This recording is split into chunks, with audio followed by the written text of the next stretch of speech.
Hi everybody, we are celebrating Purim and I had a few people asking me online, what is Purim? So there are a lot of our friends that already know a lot about the Jewish festivals, but to those who are learning, just a few things about the festival of Purim. Firstly, as you can see today, I am dressed up as a nerd, or I'm trying to be the best nerd that I can be. Yesterday I was an elf, and thank you for all your comments on that. I hope that was entertaining to you, because Purim for us it's a very entertaining festival, but there are so much more to it. So why the costumes? Why are we dressed up in costumes today? It's a biblical command to celebrate the festival of Purim. And if you go to the book of Esther, everything is written in the book of Esther. So why the costumes? Number one, guys, if you actually go to the book of Esther, you will find that you will never see the name of God or even a reference to God in the book itself. We know that God is very, very busy behind the scenes, and that is one of the best plots that you can ever read when you read a story. So many plots, so many subplots into everything, and how it all comes together in the end. But because God is hidden from the book, that's one of the reasons. Also, Hester, which means to be hidden, is very close to the word Esther. And Esther herself also had to hide her identity. And I want to show you guys a little bit more about that. Here in the book of Esther, I'm going to read this to you because this is very important. I'm in the book of Esther, chapter 2, verse 10. It says, I'm reading, so Esther has not told of her people or her kindred, for Mordechai had instructed her not to tell.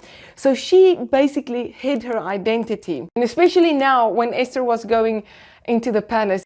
But this was part of God's plan, because at the end, Mordecai came to Esther and said, this is the time. For a time like this, you have to now tell people and tell the king about your identity, because this will save the Jewish people. If you don't do it, God will save these people. But this is your chance to stand up in history, and that God can use this to bring victory to the Jewish people.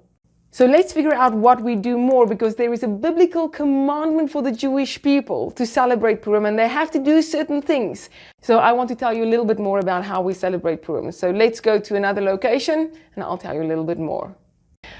Okay, so now we've discussed why we dress up in this, but there are a few more things that we do, and it's a biblical command for the Jewish people. When you go to the 9th chapter, it says here in verse 22, they were to observe them as days of feasting and gladness, and for sending delicacies to one another and gifts to the poor. So today, hold 2 seconds, we are giving gifts to each other, where we give food and we celebrate. We also give gifts to the poor, and we have a lovely meal where we celebrate the victory that God gave for the Jewish people. You see, God has given the Jewish people victory through the ages. We have seen His salvation through the ages. All the empires, everybody that came against the Jewish people, they don't exist today. But the Jewish people do not only exist, they are alive, and they are right here in the land of Israel, coming back as God has promised. And that's why Purim for us is even more important in these days. So today we are celebrating Shushan Purim, and that's only in Jerusalem.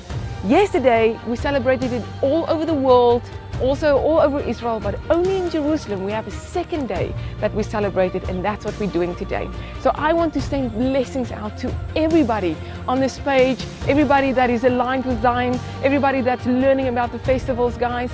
From the heart of Jerusalem, we wish you a happy Purim, and we say blessings to you all over the world.